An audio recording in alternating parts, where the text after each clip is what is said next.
Hello everyone, আসসালামু আলাইকুম রহমতুল্লাহি ওয়াবারাকাতুহু। আজকে থাকছে হচ্ছে ডাটার সাথে রুই মাছ দিয়ে রান্না। রুই মাছটার জন্য হচ্ছে আমি তেলে ভেজে নিচ্ছি, হলুদ আর লবণ মাখিয়ে হচ্ছে রুই মাছটাকে এখন এক এক করে সবগুলো মাছের পিস এখন হচ্ছে আমি ভেজে নিচ্ছি। এখানে এপিট এপিট করে 2 পিট করে ভেজে নিলেই হবে। হলুদ আর লবণ মাখিয়ে নিয়েছি। তো এদিক দিয়ে হচ্ছে রান্নাটা বসিয়ে দিয়েছি, পেঁয়াজ কুচি অ্যাড করেছি আর পরিমাণ মতো তেলটাও অ্যাড করেছি এখানে। তো পেঁয়াজটা হচ্ছে একদম ব্রাউন কালার করে নিয়ে তারপর হচ্ছে লাল মরিচের গুঁড়ো, হলুদ গুঁড়ো আর স্বাদ মতো লবণ এগুলো হচ্ছে অ্যাড করে নিচ্ছি। আর তারপর আগে হচ্ছে আমি আদা রসুনের অল্প পরিমাণ আদা রসুন বাটা এখানে অ্যাড করে নিয়েছি। আদা রসুন বাটাটা হচ্ছে একটু কষিয়ে নিয়ে তারপরে হচ্ছে আমি এখন সব মশলাগুলো হচ্ছে তরকারির মধ্যে অ্যাড করে নেব। তো এই যে সবগুলো মশলা হচ্ছে আমি এখানে ঢেলে দিয়েছি আর এখন হচ্ছে একটু পানি অ্যাড করে নেব। পানি অ্যাড করে সুন্দরভাবে হচ্ছে ধৈর্য সহকারে কষিয়ে নেব। তাড়াহুড়া করলে কিন্তু রান্না কখনোই স্বাদ হয় না। তো এখন ওই যে অফ ক্যামেরায় সুন্দরভাবে হচ্ছে আমি মশলাটা কষিয়ে নিচ্ছি। আর এই যে এদিকে হচ্ছে আমি এই যে ডাটাটা আর আলুটা এখানে অ্যাড করে নিয়েছি। আমার মশলাটা কষিয়ে নেওয়া হয়ে গেছে, খুব চমৎকার একটা কালার আসছে। আর হচ্ছে এখন কষিয়ে নিচ্ছি, আমার কষিয়ে নেওয়া হয়ে গেছে। এখন হচ্ছে আমি ঝোলের জন্য এখানে পানি অ্যাড করে নিয়েছি। তো হচ্ছে ঝোলের জন্য আর একটু পানি লাগবে, আমি পানিটা অ্যাড করে নিয়েছি। তারপর হচ্ছে এখানে আমি একটা টমেটো অ্যাড করে নেব।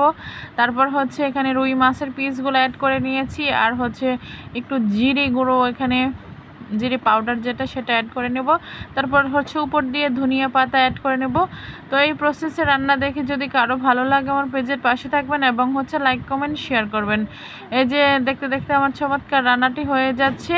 তো এই প্রসেসে যদি কোনো নতুন রাঁধুনি আছেন, রান্না করে খেলে কিন্তু খুবই ভালো লাগবে, খারাপ লাগবে না। তো এদিক দিয়ে হচ্ছে রান্নাটা আমার হয়ে যাচ্ছে, এখন হচ্ছে ইফতারিতে চলে যাব। তো রান্নাটা হচ্ছে কমপ্লিটলি আপনাদেরকে দেখিয়ে দিলাম।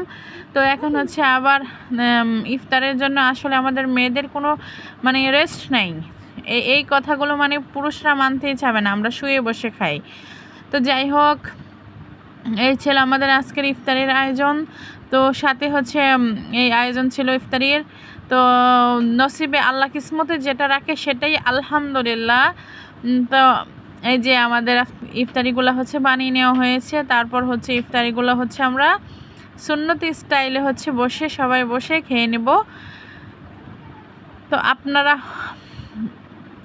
আজকের ভিডিওটা দেখে আপনাদের কেমন লেগেছে? এদিক দিয়ে হচ্ছে আখের গুড় দিয়ে হচ্ছে শরবত, লেবুর যে দাম, আর আমার বাড়িতে হচ্ছে আমার গাছের লেবু হচ্ছে সবাই নিয়ে নিয়ে খাচ্ছে, অথচ আমরা একটা লেবু পাচ্ছি না।